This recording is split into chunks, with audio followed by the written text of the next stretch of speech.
Hello दोस्तों, सत्यमेव जयते। आइए हम कुछ क्वेश्चंस को देखते हैं जो इस तरीके से हैं। तो क्या क्या हमने लिया है, आज हमने लिया है उपकरण का नाम और उसके कार्य।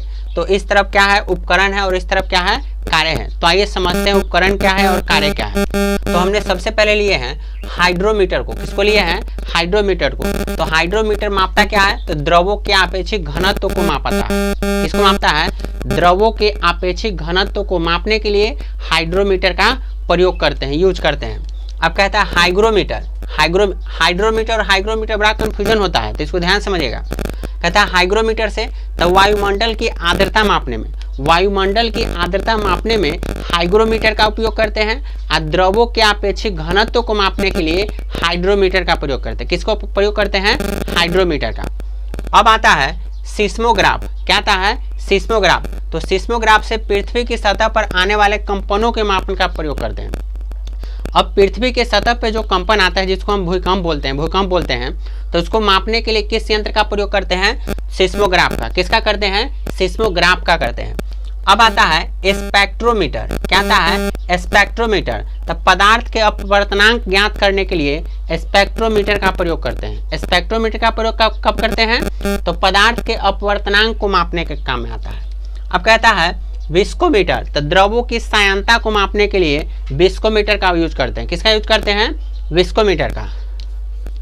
अब आता है टेकोमीटर। टेकोमीटर से वायुयान तथा मोटर बोटों की गति मापन में, जैसे वायुयान कितना स्पीड से उड़ रही है या जा रही है, उसके बाद बोट, मोटर, ठीक है, इस सब को गति मापने के लिए किसका यूज करते हैं, तो टेकोमीटर का यूज करते हैं। किसका, टेकोमीटर का।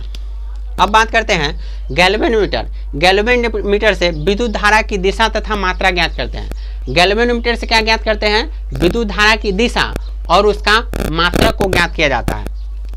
अब बात करते हैं ग्रेविमीटर का। ग्रेविमीटर क्या है, तो गुरुत्व मापन के लिए। ग्रेविमीटर गुरुत्व मापन। गुरुत्व को किससे मापेंगे, तो ग्रेविमीटर से मापते हैं। रेडियोमीटर किससे मापता है, तो विकिरण द्वारा प्राप्त ऊर्जा को मापन में। क्या मापता है ये, रेडियोमीटर। तो विकिरण द्वारा प्राप्त ऊर्जा को मापने के काम में आता है। अब आता है सक्सटेंट। क्या आता है, सक्सटेंट। तो सक्सटेंट सूर्य, चंद्रमा, टावर आदि की ऊंचाई मापने में। जैसे सूर्य का क्या ऊंचाई है, चंद्रमा का क्या ऊंचाई है, टावर का क्या ऊंचाई है, तो इसको सक्सटेंट से मापा जाता है।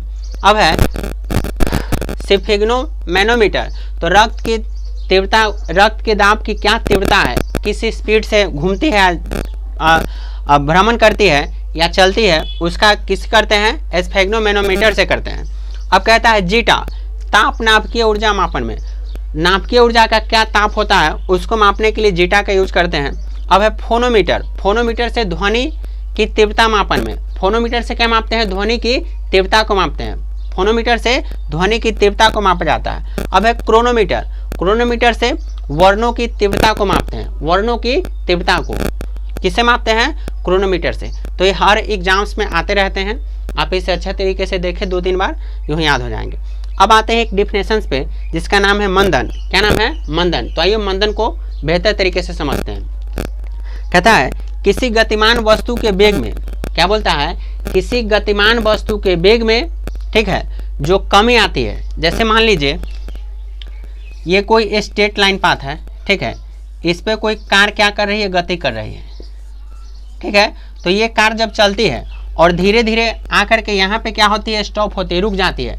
तो रुकती कब है, मंदन के कारण रुकती है। कोई भी कार या कोई भी बॉडी जो होती है वो एकाएक नहीं रुकती है, ठीक है, वो धीरे धीरे रुकती है। कब रुकती है, धीरे धीरे। तो वही कहता है किसी गतिमान वस्तु के वेग में, जैसे ही कार गति कर रही, गति में है, मोशन में है, ठीक है, तो ये क्या होगा, इसकी गति धीरे धीरे, उसके गति में क्या आएगी, कमी आएगी। धीरे धीरे उसके गति में क्या आएगी, कमी आएगी। तो कमी आने में, कमी जो आती है उसी को हम क्या कहते हैं, मंदन कहते हैं। उसी को क्या कहते हैं, मंदन कहते हैं, ठीक है। जैसे मैं एग्जाम्पल में ये समझाया हूँ, ठीक है। और एग्जाम्पल लेते हैं, जैसे प्लेटफॉर्म पर आती हुई गाड़ी जो धीरे धीरे होते होते एक बिंदु पे क्या होते है, रुक जाती है। तो यह किसके कारण होती है, तो मंदन के कारण होती है। जब भी कोई बॉडी या कोई गाड़ी या कोई कार धीरे धीरे रुकती है एक बिंदु पे आकर के, तो किसके कारण होती है, मंदन के कारण ही होती है। और इसी को क्या कहते हैं, मंदन कहते हैं। उम्मीद करते हैं आपको समझ में आया होगा। समझ में आ रहा